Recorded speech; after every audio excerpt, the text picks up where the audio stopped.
Ce qui nous arrive en ce moment nous met devant l'urgence d'avancer dans une révolution culturelle courageuse. Le pape invite à trouver des chemins de résistance qui inventent un regard différent, une pensée, une politique, un programme éducatif, un style de vie et une spiritualité. Résister, cela peut être évidemment s'engager auprès d'associations, dans des associations de quartier qui refont du lien, auprès des personnes en précarité, pour les rencontrer, se rendre solidaires envers eux, les écouter. Résister peut parfois prendre un accent plus spectaculaire, en rejoignant des groupes d'action non violente par exemple. Décrocheurs de portraits, faucheurs volontaires, protection de la biodiversité, colocation avec des personnes en précarité, sensibilisation aux problématiques nucléaires.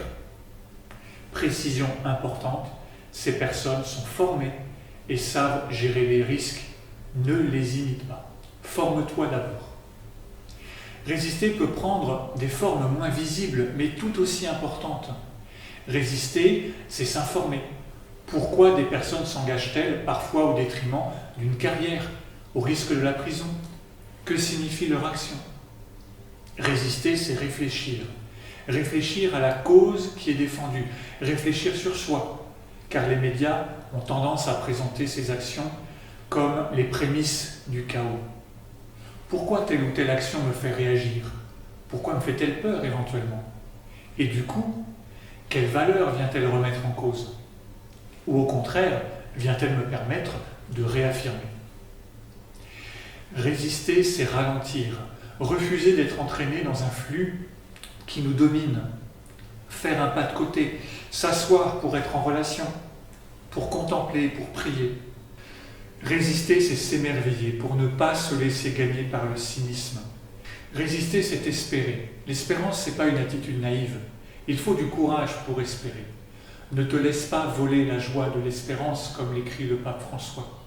Ils seront nombreux, ceux qui te diront que tes engagements ne servent à rien, que ta résistance est inutile, que tes choix individuels sont insignifiants au regard de l'immensité des enjeux. Ils seront nombreux, ceux qui t'accuseront de naïveté face à la vraie vie, qui est forcément complexe, qui ne fait pas de cadeaux. Commence par un bout, en redécouvrant les marges de manœuvre, les espaces de créativité, de liberté qui sont déjà autour de toi.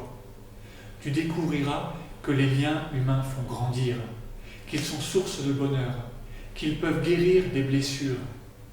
Résister, c'est partager, car la fraternité est contagieuse, la joie est contagieuse, l'espérance est contagieuse.